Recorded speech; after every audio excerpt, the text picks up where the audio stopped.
अगर तुम यही चीज़ न्यूयॉर्क में सोच रहे हो तो वहाँ पे तुम्हारा लगभग $5,000-6,000 डबल हो जाएगा। कितना फ्रीक्वेंटली इंडिया ट्रैवल कर रहे हो वो एक बहुत बड़ा सिग्निफिकेंट कॉस्ट होता है। आप यहाँ पे आओगे a family of 2 living in 1 bedroom तो आपका लगभग कितना खर्चा होगा। जब हम कॉस्को जाते हैं तो फिर हम भर भर के सामान ले आते हैं। जर्सी में जितना हमारा 1 बेडरूम का था उतना ही यहाँ 2 बेडरूम का था। नमस्ते, सत श्री अकाल, कैसे हैं आप सबके हाल। मेरा नाम है Ritu, welcome back to a brand new vlog. और जब भी लोग यूएस आते हैं एक चीज़ को लेके काफ़ी सारे लोग एक्साइटेड होते हैं, वो है यहाँ की सैलरीज़। यहाँ पे सैलरीज़ बहुत अमेजिंग होती है, बट एक चीज़ जो लोग ऑफ्टन कैलकुलेट करना भूल जाते हैं वो है यहाँ पे खर्चे। यहाँ पे कितने ज़्यादा खर्चे होते हैं, रेंट के, टैक्सेस के, ग्रॉसरीज़ के, इंश्योरेंस के। आज मैं आपको वो सारे खर्चे बताने वाली हूँ। अगर आप ट्राई स्टेट एरिया में रह रहे हो, आपका 1 महीने का और 1 साल का कितना ज़्यादा एक्सपेंस होगा आप ये व्लॉग में देखोगे। आई एम होपफुल ये सब जब आप देखो तो आपको अच्छा लगे। Let's roll. इस व्लॉग में ऑफकोर्स हमारे साथ है प्रशांत। सारे खर्चे हमें बताने के लिए। सबसे बड़ा खर्चा होता है यहाँ पे, वो है रेंट का खर्चा। तो यहाँ पे रेंट का क्या सीन होता है, कैसे होता है यहाँ पे रेंट? बेसिकली वो आई थिंक न्यूयॉर्क से डिस्टेंस पे एक काफ़ी मेजर फर्क पड़ता है। स्टैमफर्ड में थोड़ा महंगा है। स्टैमफर्ड न्यूयॉर्क के और पास जाते होगे और महंगा हो जाएगा। न्यूयॉर्क से दूर जाओगे तो और सस्ता होता जर्सी एक्सपेंसिव है, जैसे जर्सी वेरी एक्सपेंसिव है क्योंकि बहुत पास में। हम जर्सी से आई थिंक जब यहाँ से वापस आए थे तो जर्सी में जितना हमारा 1 बेडरूम का था उतना ही यहाँ 2 बेडरूम का था, तो फिर वो रेंट उस हिसाब से होते हैं।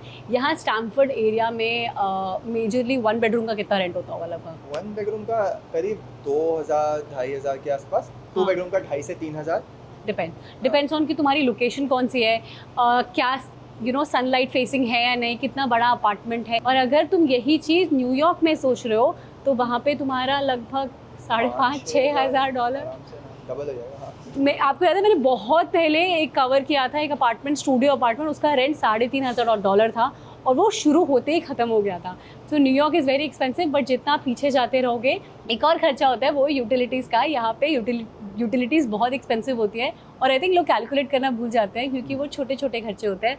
जैसे यहाँ पे इलेक्ट्रिसिटी का कितना खर्चा होता है लगभग? इलेक्ट्रिसिटी का आई थिंक अगर कुछ ऐसा होता है कि अगर एसी वगैरह कुछ नहीं चल रहा है तो फिर $100 से कम आता है। हाँ। अगर एसी चल रहा है जैसे आजकल चल रहा है तो फिर करीब $150 का ही पहुंच जाता है। हाँ। हीटिंग हमारी इलेक्ट्रिसिटी से होती है तो हमारा और भी ज़्यादा रहता है। जब हीटर चल रहा होता है तो सर्दियों के खर्चे ज़्यादा हैं। सर्दियों में और खर्चा होता है। कुछ लोग की हीटिंग अलग से होती है तो उनका गैस का अलग से खर्चा होता है, तो वो भी $50-100 गैस का एक्स्ट्रा हो जाता है। आई थिंक एक और खर्चा होता है फ़ोन का। जब आप फ़ोन में सिम डालते हो, सेलुलर का खर्चा, तो वो यहाँ पे अराउंड $20 से $30 में आता है। हमारे पास आई थिंक फैमिली प्लान है तो आई थिंक मान लो आप 25-25, 30-30 पर बंदे का। एक और खर्चा होता है आई थिंक इंटरनेट का। इंटरनेट का कितना खर्चा होता है? इंटरनेट का आई थिंक मैंने जितने भी इंटरनेट कनेक्शन लगाए $50-60-70 पर मंथ करीब ऐसा होता है। हाँ। और इन सब चीज़ों में वही होता है कि ऑफर्स मिल जाते हैं। जैसे हाँ। फ़ोन में आई थिंक फैमिली प्लान होता है। हाँ। तो अगर तुम इंडिविजुअल लोगे तो $70-80 का पड़ जाएगा। फैमिली प्लान में $30-40 में हो जाता है काम। करेक्ट। और भी 2 खर्चे होते हैं आई थिंक, वाटर और गार्बेज के। पानी का कितना खर्चा होता है लगभग? आई थिंक ये वाटर का, सीवर का कुछ जगह चार्ज होता है, बट इट इज़ लाइक $20-30 होता है। हाँ। हमारा करीब इतना ही होता है, कुछ जगह ज़्यादा होता होगा।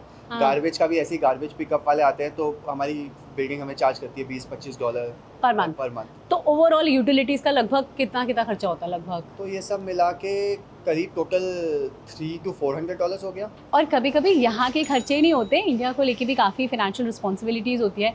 कभी आप इंडिया जाते हो तो वहाँ पे आपको खर्चा करना होता है, कभी किसी की शादी होती है उनको गिफ्ट देना होता है, कभी पेरेंट्स के लिए कुछ ट्रिप प्लान करना होता है, या फिर इमरजेंसी में हमें इंडिया में पैसे चाहिए होते हैं, या फिर कभी पेरेंट्स को कुछ बड़ा गिफ्ट करना होता है तब। जैसे अभी 2 साल पहले हमने प्रशांत के पेरेंट्स को एक कार गिफ्ट की थी। हम लोग काफ़ी एक्साइटेड थे कि जब वो कार लेने जाएंगे उन्हें कैसा लगेगा, बट हमें थोड़ा टेंशन भी था। एक तो अमाउंट बहुत बड़ा था, समझ नहीं आ रहा था कि यहाँ से इंडिया पैसे कैसे भेजें, सिक्योरली पहुँचेगा नहीं पहुँचेगा, एक्सचेंज रेट क्या मिलेगा, और ट्रांजैक्शन में कोई प्रॉब्लम तो नहीं होगी, सिक्योरली टाइमली यूएस से इंडिया पैसे कैसे पहुँचेंगे। तब हमने यूज़ किया था Crobo, and honestly it was one of the most smoothest and the safest money transfer experiences we ever had. और मुझे याद है फिर उसके बाद हम 1-2 दिन उनके साथ प्रैक्टिस के लिए गए थे क्योंकि वो ऑटोमेटिक गाड़ी थी तो थोड़ा सा उनको लग रहा था कैसे चलाना है, बट जब उनको एक्चुअली में चलाना आ गया तो उनको काफ़ी अच्छा लग रहा था। And I still remember that memory. In my head कि वो काफ़ी खुश थे and Crobo made it possible. And honestly अब तो आदत बन गई है कि जब भी हम इंडिया जाते हैं या फिर इंडिया कभी भी पैसे ट्रांसफ़र करने होते हैं तो हम हमेशा क्रोबो यूज़ करते हैं। बेस्ट पार्ट, कोई फीस नहीं होती है, एक्सचेंज रेट्स भी लाइव दिखाता है और अगर कभी कुछ कन्फ्यूजन हो तो कस्टमर सपोर्ट भी काफ़ी रिस्पॉन्सिव होता है। एक तो फास्ट है, ऑलमोस्ट इंस्टेंटली पैसा ट्रांसफ़र हो जाता है और ऐप भी काफ़ी इजी टू यूज़ है। जब हम इंडिया जाते हैं तो फिर वहाँ पे सैलून का खर्चा या फिर लोगों से मिलने जाने के बाद उनको गिफ्ट देने का खर्चा या फिर ऑनलाइन शॉपिंग का खर्चा, वो सारे खर्चे हम क्रोबो के थ्रू करते हैं। और अगर आप भी $500 से ज़्यादा मनी ट्रांसफ़र कर रहे हो तो आप मेरा कोड यूज़ कर लेना, आपको $25 का अमेज़ॉन गिफ्ट कार्ड भी मिलेगा एकदम मुफ्त। तो इंडिया पैसे भेजने का टेंशन बिल्कुल मत लो, क्रोबो है ना। यहाँ पे सबसे बड़ा खर्चा गाड़ी लेने का होता है। आई थिंक जब भी आप यहाँ पे आओगे आपको गाड़ी लेनी पड़ेगी, डिपेंड्स, आप सेकंड हैंड थर्ड हैंड भी ले सकते हो। हमने पहली गाड़ी अपनी यहाँ पे निसान अल्टिमा ली थी, दैट वाज थर्ड हैंड और सेकंड हैंड थी, not in a great condition to begin with, आप वैसा शुरू कर सकते हो। और उसके बाद हमारा और क्या खर्चा होता था यहाँ पे, बाय द वे पेट्रोल को गैस बोलते हैं, तो गैस का कितना खर्चा होता है? आई थिंक गैस का प्राइस अभी लाइक एक गैलन $4 का है, विच इज़ यानी $1 का 1 लीटर मोटा मोटा मान लो, which is not that expensive. जैसे आप बहुत सारी चीज़ें सोचोगे ना कि यूएस में बहुत महंगी होती हैं, ऐसा नहीं होता। देर आर थिंग्स जो यूएस में ऑलमोस्ट पेट्रोल रिलेटिवली सस्ता है, इंडिया के मुकाबले शायद कम ही है प्राइस। हाँ, तो तभी यहाँ पे लोग गाड़ी से जाते हैं इधर उधर। तो आई थिंक सबसे बड़ा खर्चा हो गया गैस का। फिर इंश्योरेंस के खर्चे होते हैं, तो गाड़ी का इंश्योरेंस का खर्चा लगभग कितना होता है? गाड़ी का insurance depends on the car and etcetera, मान लो $100 पर मंथ टाइप्स देना पड़ता है आपको इंश्योरेंस से 150। ऑल्सो एक और खर्चा, अगर आपके पास गाड़ी नहीं है तो आपका पब्लिक ट्रांसपोर्ट पे होगा। अगर आप ये वाले खर्चे नहीं करोगे तो कोई और करोगे। तो जैसे हमारा न्यूयॉर्क जाने का खर्चा है, वन वे, अगर आप नॉन पीक आवर्स में जाओगे तो वो $10 पर टिकट पड़ता है। अगर आप पीक पे जाओगे तो आपका $15 पर टिकट पड़ेगा। तो यानी करीब अगर कोई इंसान ऑफिस कम्यूट कर रहा है न्यूयॉर्क से यहाँ से, तो फिर उसको $30 रोज़ का यानी $500-600 महीने का खर्चा हो जाता है न्यूयॉर्क आने जाने ट्रैवल का। एक और खर्चा होता है जो काफ़ी मेजर होता है, ऑल्सो डिपेंड्स कि आप क्या लाते हो, कितना खाना बनाते हो, फैमिली में कितने लोग हैं, कितनी बार लोगों को अपने घर बुलाते हो। तो बहुत सारा अलग अलग इसमें चीज़ें हैं। वो खर्चा है यहाँ पे ग्रॉसरीज़ का। मैंने ऐसे एक लिस्ट बना रखी है 3-4 चीज़ों की, ताकि मैं आपको दिखा सकूँ कि यहाँ पे कितना खर्चा होता है। तो यहाँ पे ब्रेड, अगर एक ब्रेड बड़ा पैकेट वो आता है अराउंड $3 का, अनियन बैग आते हैं अराउंड $4 का, अगर आपको एग्स लेने हैं वो आता है लगभग $4 का, और अगर आपको $4 के दर्जन, हाँ, और अगर आपको दूध लेना हो 1 गैलन तो वो आता है अराउंड $5 का। And these are like basic prices. तो ऐसे मैंने कुछ एक्सपेंसिव ऑर्गेनिक वाला नहीं लिया है, these are like basic prices. तो आई थिंक मेजर हमारा खर्चा कितना होता है लगभग ग्रॉसरीज का? आई थिंक $300 से $400 होता है हमारा। 300-400 के आसपास, 300-350 इतना होता होगा। ठीक है। ऑल्सो डिपेंड्स कि अगर हम महंगी जगह से खरीदोगे तो ये 300-500 हो जाएगा, होल फूड से खर्चा करते रहो। हाँ। अगर कॉस्को से फॉर एग्जांपल खरीद लोगे एफिशिएंटली, हाँ। तो फिर कम रहेगा, 300 की 300 से रहेगा। तो जब हम कॉस्को जाते हैं तो फिर हम भर भर के सामान ले आते हैं। आई थिंक एग्स भी आप 24 वाले लेते हो, दूध के 3 पैकेट्स हम उठा लेते हैं, और सब लोग, हाँ मतलब यार वहाँ पे आपको बहुत ज़्यादा लोग दिखेंगे। इतनी बड़ी स्ट्रॉबेरीज, फिर आधी मैं फ्रीज़ कर देती हूँ और उसका कभी कभी मैं स्मूदी या XYZ बना लेती हूँ। तो आई थिंक डिपेंड्स ऑल्सो कि आपका लोकेशन क्या है। आई थिंक हम लोग याद है मुझे, एक बार हम न्यूयॉर्क में किधर चले गए थे, होल फूड्स गए थे, किधर गए थे, हमने शायद एक बैग भर के ग्रोसरी ली थी, हमारा $100 का बिल आ गया था, और वो बिल्कुल ही रैंडम स्टफ था। आई थिंक बहुत सारी कॉस्ट, उसके बाद लाइफस्टाइल कॉस्ट होती है। जैसे तुम कितना फ्रीक्वेंटली इंडिया ट्रैवल कर रहे हो, वो एक बहुत बड़ा सिग्निफिकेंट कॉस्ट होता है, क्योंकि टिकट्स आर वेरी एक्सपेंसिव। और आई थिंक हेयर कट और वो सब, हेयर कट ऋतु तो इंडिया के कराती है, और मैं तो आपको पता ही है, मैं तो यहाँ पे कुछ नहीं कराती भाई। मैं अपनी आईब्रोज बनवाती हूँ 4 महीने में एक बार, वो भी मुझे लगता है ठीक है $15 लगता है उसके, ठीक है। और क्या होता है, हेयर कट या फिर बाकी ग्रूमिंग यहाँ हम कुछ करनी कराते हैं। मूवीज वगैरह टिकट्स होती है $10 की एक टिकट होती है, 10-15 की, बट हम लोग काफ़ी टाइम से गए नहीं बिकॉज ऑफ इतिका। हाँ, और क्या होता है खर्चा यहाँ पे, ईटिंग आउट का काफ़ी खर्चा होता है। तो वो ऑल्सो डिपेंड्स कि आप कितना ज़्यादा बाहर फ्रीक्वेंटली जाते हो। आई थिंक हम महीने में एक बार ज़रूर बाहर जाते हैं या फिर बाहर से खाना मंगाते हैं, तो उसमें हमारा $50-60 का आता है, जिसमें आई थिंक 2 मेन्स और एक एपेटाइज़र आता है। अगर आप ऑफकोर्स इसमें ड्रिंक्स वगैरह लोगे तो चीज़ें और ज़्यादा ऐड ऑन हो जाएंगी। तो मोटा आई थिंक खर्चा यही होता है ना। $100 का होता है। मैं कभी कॉफ़ी पी लेता हूँ बाहर से। हाँ, कॉफ़ी का खर्चा $5 की कॉफ़ी होती है। ठीक है, तो मोस्टली आई थिंक 100 से $150 आप अपने लाइफस्टाइल कॉस्ट पे लगा लो। अगर आप हर साल इंडिया ट्रैवल करते हो तो आप $2000 साल का लगा लो।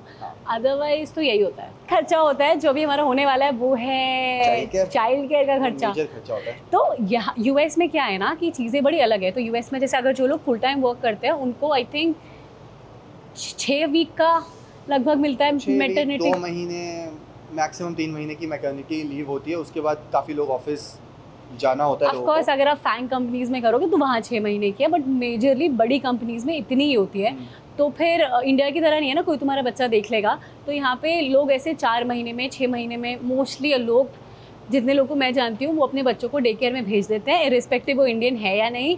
क्योंकि यहाँ पे और करोगे क्या आपका, जैसे इंडिया में है ना कि नानी ने देख लिया, दादी ने देख लिया, मेरे कज़न्स को मैंने देखा है कि ऐसे ही बड़े हो जाते हैं। यहाँ वो सीन नहीं है। यहाँ पे डे केयर का कॉस्ट काफ़ी ज़्यादा है। आई थिंक $1500 पर मंथ से शुरू होता है, 5 दिन। और डिपेंडिंग आप कितने ज़्यादा घंटे भेज रहे हो और किस लोकेशन पे हो वो बढ़ता है। कि मतलब आई थिंक न्यूयॉर्क में तो 2,500-3 हज़ार होगा। तो यहाँ पे इतना नहीं है। और यहाँ पे अभी हम मतलब जब वो होगा तब फिर वो बहुत बड़ा खर्चा है जो हम सोच रहे हैं कि हमारा होगा। तो एक चीज़ है जो कि थोड़ी चीप है इंडिया से और जिसके खर्चे थोड़े से कम है, वो है यहाँ पे स्कूल के खर्चे। यहाँ पे स्कूल्स आर टिल 12th एकदम फ्री अनटिल अनलेस आप प्राइवेट भेज रहे हो। Private here are very very expensive I think. यहाँ पे प्राइवेट की वही कॉस्ट होती है। अगर कोई यहाँ पे पढ़ने आया है ना, तो जो वो कॉलेज की कॉस्ट होती है उसी लेवल की प्राइवेट स्कूल की कॉस्ट होती है। And I don't think peoples, मतलब मैं तो नहीं जानती जो लोग प्राइवेट भेज रहे हैं। हमारे जितने भी दोस्त हैं सबके बच्चे पब्लिक स्कूल में ही जा रहे हैं। उसमें ये होता है कि आप अच्छी स्कूल डिस्ट्रिक्ट में घर लोगे तो घर बहुत महंगे होते हैं। अदरवाइज काइंड ऑफ रेंट में ही इंक्लूड हो जाता है पैसा। करेक्ट। और क्या होता है यहाँ पे, जब बड़े बच्चे होंगे तो क्या क्लासेस वगैरह हो जाएंगे? हाँ, मतलब स्कूल के अलावा लोग एक्स्ट्रा क्लासेस कराते हैं एक्स्ट्रा करिकुलर्स की, तो उनके खर्चे होते हैं $15-20 पर क्लास या even more. I am not exactly sure. जैसे आपको स्विमिंग सिखानी है या फिर आपको चेस सिखाना है, अब it too small, I think वो 5-6 साल के बाद लोग शुरू करते हैं। तो जैसे जिनको मैं जानती हूँ उसमें, but it's not a very big खर्चा। अगर आप कैलकुलेट करो इंडिया में आप जितनी फ़ीस दे रहे हो डोनेशंस में या फिर एडमिशन में, उतना बड़ा यहाँ पढ़ाई का खर्चा नहीं है। एक और खर्चा होता है यहाँ पे जो काफ़ी सिग्निफिकेंट होता है, आई थिंक वो है टैक्स का। टैक्स का कितना खर्चा होता है? If you are earning for example 100K तो कितना खर्चा होता है लगभग? तो I think on an average 25 से 30% of your salary price state में आपकी टैक्स में चली जाती है। तो 100K वाला आदमी का कुछ समथिंग लाइक 25,000 to 30,000 के बीच में टैक्स होगा।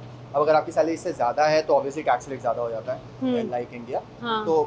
तो ऐसे। और इसमें और भी तो खर्च होता है, स्टेट टैक्स और वो ये सब मिला के बता रहा हूँ। सब मिला के आप फेडरल टैक्स, स्टेट टैक्स, एक फाइका टैक्स, 2-3 तरह का टैक्स होता है। सब मिला मिलू के 25-30% of your salary goes to tax. So overall ये सारी चीज़ें हमने आपको बताई। अगर हमने कुछ मिस कर दिया है तो वो ज़रूर बताना। आई थिंक इंश्योरेंस का एक खर्चा होता है जो हमने नहीं बताया। काफ़ी सारी कंपनी टाइड इंश्योरेंस होता है। अगर आपकी कंपनी आपको नहीं दे रही है तो आपको उसका भी खर्चा होता है। और रिलेटेडली अगर आप जब बीमार पड़ जाते हो तो आपको डॉक्टर को पार्शियली पे करना होता है, तो वो भी खर्चा होता है। और भी बहुत सारे छोटे छोटे खर्चे होते हैं जो आपके ओवरऑल अगर आप यहाँ आओगे तो फिर आपके होने शुरू हो जाएंगे। ये सारे खर्चे टाइम कॉस्ट आती है, चीज़ें टूट जाती हैं। हाँ, कुछ नया खरीदना पड़ जाता है। तो XYZ हैं। तो मेजरली अगर आप यहाँ पे आओगे a family of 2 living in 1 bedroom तो आपका लगभग कितना खर्चा होगा? आई थिंक हम लोगों ने जितना बताया उस हिसाब से ऑन एन एवरेज 4,000 से लेके 6,000-6,500 तक का खर्चा होगा, depending on a lot of factors आप कहाँ कितना खर्चा कर रहे हो। ऑल्सो बाद में अगर आपका बच्चा है यहाँ पे तो चाइल्ड केयर का एक्सपेंस काफ़ी ज़्यादा होता है।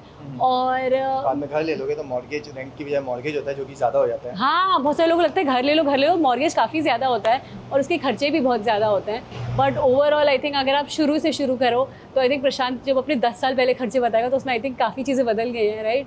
रेंट्स बदल गए हैं। आई थिंक 10 साल में तो आई थिंक 40-50% इंक्रीज हो गया है। हाँ, आई थिंक मुझे याद है जब प्रशांत शुरू में I think you were staying with somebody तो कितना 1,000 या 1,200 तुम लोग रेंट देते थे ना? He used to stay with one of his friends in a 2 bedroom और फिर वहाँ पे आई थिंक यूटिलिटीज और सब कुछ लेकर आता था। $1,000 पर मंथ पर पर्सन रेंट देता था। अब वही 1,000 से बढ़ के डबल ट्रिपल हो गया। आप मुझे बता रहे आपको ये व्लॉग कैसा लगा? अगर आप US आ रहे हो तो फिर आप ये सब खर्चे काउंट कर सकते हो। अगर मैंने ऑफकोर्स कुछ मिस कर दिया है तो मुझे कमेंट बॉक्स में ज़रूर बताना। Thank you, please take care, bye bye.